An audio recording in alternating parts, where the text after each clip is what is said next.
Sabah alarmın çalmıyor.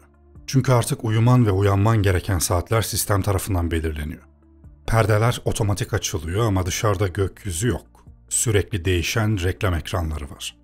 Kahvaltını seçemiyorsun çünkü genetik yapına göre devletin senin için hazırladığı optimum beslenme paketi önceden kapına bırakılmış. İnsanlar sessiz, kurallar net. Kimse göz teması kurmuyor. Çünkü yüzüne baktıkları anda sistem onları anormal davranış uyarısıyla cezalandırabilir. Kütüphaneler yok. Kitaplar kaldırılmış. Çünkü bilgi kontrolsüzdür. Düşünmek tehlikeli olabilir. Sorgulamaksa suç. Herkesin bileğine takılmış kimlik çipi sayesinde nereye gittiğin, ne düşündüğün, hatta kimi sevdiğin ve sevmediğin bile kayıt altında. Güvende olduğunu sanıyorsun çünkü sistem öyle söylüyor. Ne anlattım burada? Bir hayal mi yoksa bir öngörü mü? Olayı biraz daha büyütelim şimdi. Çok daha geniş bir ölçeğe taşıyalım. Hava 40 derece. Ama bunun artık bir önemi yok. Çünkü insanlar dışarıya çıkmıyor. Dışarısı nefes almanın lüks, gölgede kalmanın savaş olduğu bir yer artık. Okyanuslar çekilmiş, ormanlar küle dönmüş. Kuzey kutbunun yerinde buz değil, maden arama tesisleri var. Gökyüzü mavi değil, paslı turuncu. Güneş hala doğuyor ama artık ısıtmak için değil, yakmak için. Dünya kendini savunmayı bırakmış. Belki de artık sadece intikam alıyor. Tüm uyarılara rağmen durmamışız. Tüketmeye, yakmaya, kazmaya devam etmişiz. Şimdi toprağın altından çıkan zehirli dumanlarla yüzleşiyoruz. Her şey çok yavaş başlamış ama sonra birden hızlanmış. Ama işin tuhaf yanı şu. Kimse bunun bir son olduğunu düşünmüyor. Çünkü ekranlar hala çalışıyor. Diziler hala devam ediyor. Reklamlar hala yeniden inşadan bahsediyor. Herkes hala bir mucize bekliyor. Oysa mucizeler varoluşu koruyarak olur. Yok oluş sadece ertelediğimiz bir cümledir. Dünya artık misafir kabul etmiyor.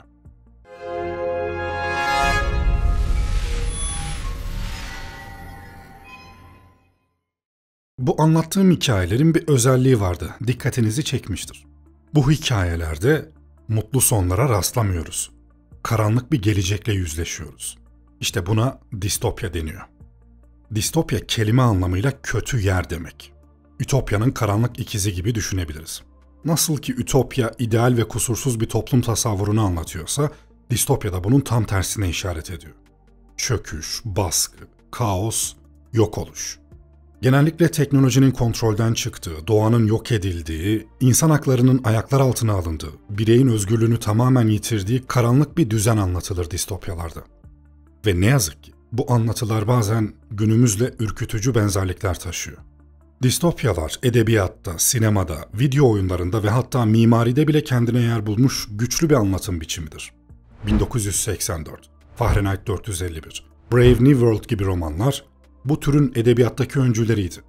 Sinemada ise The Matrix, Children of Men, Snowpiercer, The Hunger Games ya da Blade Runner gibi yapımları akla getiriyor. Hatta günümüz dizileri arasında bile bu karanlık gelecek kurgularını sıklıkla görmeye başladık. Black Mirror gibi yapımlar, bugünün teknolojilerini alıp onları birkaç adım ileri taşıyarak geleceğin distopyalarını gösteriyor aslında bize. Ama distopyalar sadece kötü gelecek hikayeleri değildir. Onlar aslında birer uyarıdır. Bugünkü davranışlarımızın, politik tercihlerimizin, teknolojik hırslarımızın ya da çevreye karşı vurdum duymazlığımızın yarın nereye götürebileceğini gösterirler. Yani distopyalar korku filmlerinden çok daha fazlasıdır. Distopyaların sinemadaki kullanımına tekrar döneceğim ama şu distopya kavramını iyice anlayalım. Distopyalar üzerine düşünmeye başladığımızda aslında çok eski bir geleneğin modern uzantısına bakıyoruz. Thomas More'un 1516'da kaleme aldığı Ütopya adlı eseriyle hayatımıza giren bu kavram aslında bir eleştiriyle doğdu. More, yaşadığı dönemin siyasal ve sosyal düzenine alternatif bir toplum tasarlayarak ideal bir sistemin nasıl olması gerektiğini anlatmıştı. Ama aynı zamanda insanlar fark etti ki bu mükemmel düzen hayalinin arkasında bir kabus gizleniyor olabilirdi. Çünkü her ütopya birilerinin cenneti olurken bir başkasının cehennemine dönüşebilirdi. İşte tam bu noktada distopyalar devreye giriyor. Bir ütopyanın nasıl bir kabusa dönüşebileceğini gösteriyor bize. Michel Foucault'un denetim toplumları teorisinden Hannah Arendt'in totalitarizm analizine kadar pek çok düşünür, insanlığın kendi elleriyle yarattığı düzenlerin nasıl kendi celladı olabileceğini göstermeye çalışmıştı. Distopyalar, Platon'un Devlet adlı eserindeki mükemmel toplum idealinin bile ne kadar korkutucu olabileceğini düşünmeye zorlar bizi. Çünkü sistemler insanlara değil, insanlar sistemlere hizmet etmeye başladığında distopya zaten başlamış demektir. Bir başka ilginç nokta da şu, distopyalar sadece geleceği anlatmaz, aslında geçmişten beslenir. Nazi Almanyası, Stalin Rusyası, Mao'nun Çin'i. Bunlar gerçek distopyaların yaşandığı yerlerdi. Bu hikayeler çoğu zaman bir uyarı niteliğinde ama işin ironik tarafı şu ki biz bu hikayeleri aslında biraz severiz. Karanlık şeyler izleyemem deriz belki ama bir gece yarısı bunları tüketirken bulabiliriz kendimizi. Neden yapıyoruz bunu? Çünkü distopyalarla ilgili şöyle bir sorun var. Evet, karanlıklar içerisinde kaybolmuş bu hikayeleri seviyoruz bazen belki ama çoğu zaman onlarla yüzleşmeye tam olarak hazır da değiliz. Çünkü distopyalar bizim en derin korkularımıza ayna tutan yapılar. Ve dürüst olalım, bu aynaya uzun süre bakmak pek kolay değil. Ne demek istiyorsun Shock Voice? Kafamı karıştırma, basit anlat diyorsan şöyle söyleyeyim o zaman. Dostum, şimdi sen hani korku filmi izliyorsun ama sonra da gece tuvalete çıkarken tedirgin oluyorsun ya. İşte buna benzer bir ikilem var. Bile bile kendini rahatsız eden bir şeyle etkileşime geçiyorsun ama bunu bir süre deneyimledikten sonra uzun bir süre bundan kaçınıyorsun. Çünkü biraz korku ve gerilim iyidir ama fazlası bünyemize zarar verir. Rahatsız edici gerçeklerden ve unsurlardan kaçmak üzere evrimleşmiş olan escapist yapıdaki beynimizde kısa bir süre sonra bizi tırnak içinde normal yaşantımıza geri döndürür. Distopik hikayeler genellikle fazla gerçekçi gelir. Bu yüzden onları izlerken hem etkileniriz hem de içten içe huzursuzluk hissederiz. Çünkü anlatılan felaket senaryoları bir gün bizim de başımıza gelebilir gibi hissettirir.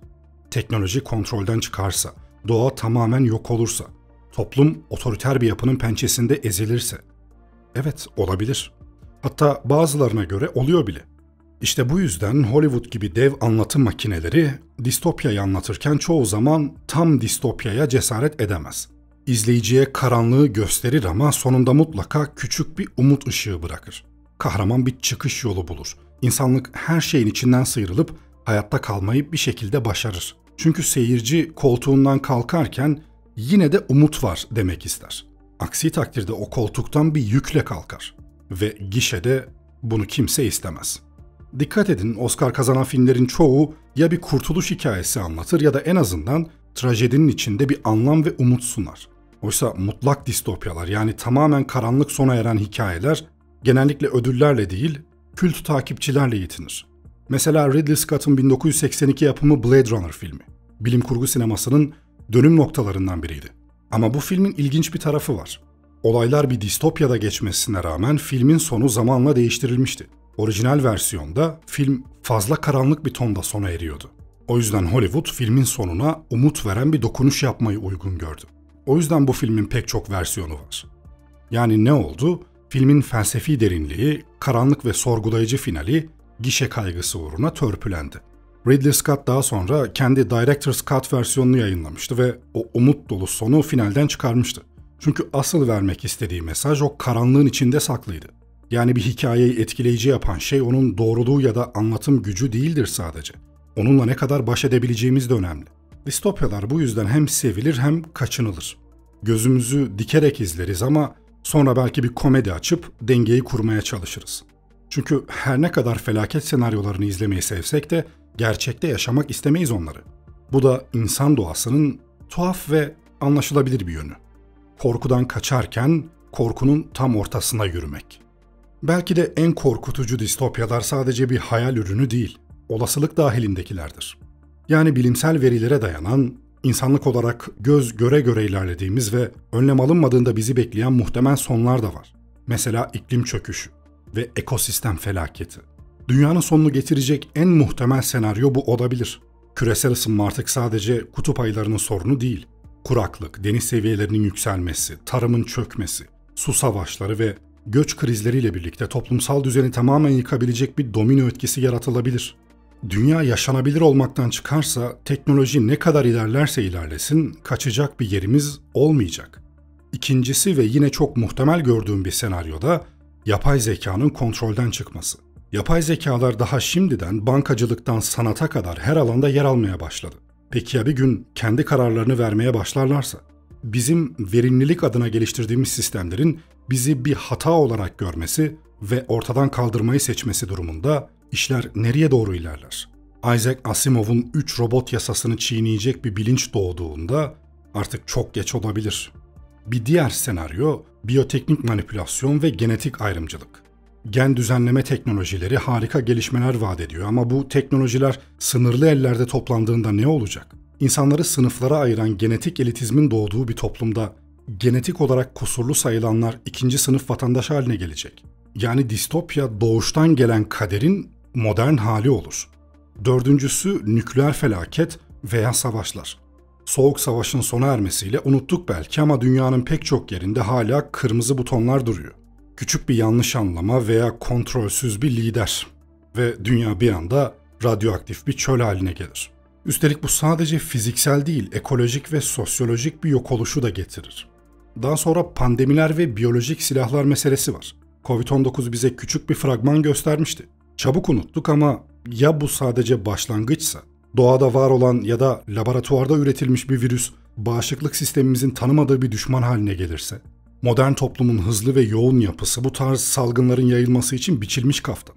Her şey kısa bir zaman içerisinde küresel çöküşe dönüşebilir. Bir başka senaryo güneş aktivitesi ve manyetik fırtınalar. Uzaydan gelen tehditler yalnızca göktaşları değil, güneşte yaşanabilecek devasa bir patlama dünya üzerindeki tüm elektronik altyapıyı çökertebilir. İnternet, enerji, bankacılık sistemleri, her şey bir anda yok olabilir. Elektrik olmadan hayat var mı? Vardı.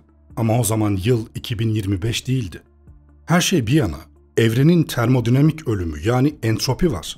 Evrenin sonu zaten kaçınılmaz bir distopya. Bilimsel teorilere göre evren bir gün ısı ölümüne ulaşacak. Enerji artık iş yapamaz hale geldiğinde yıldızlar sönecek, ışık kalmayacak, madde dağılacak. Sessiz, karanlık, soğuk bir evren kalacak geriye. Bu distopya bizim kontrolümüzde değil ama bir son var.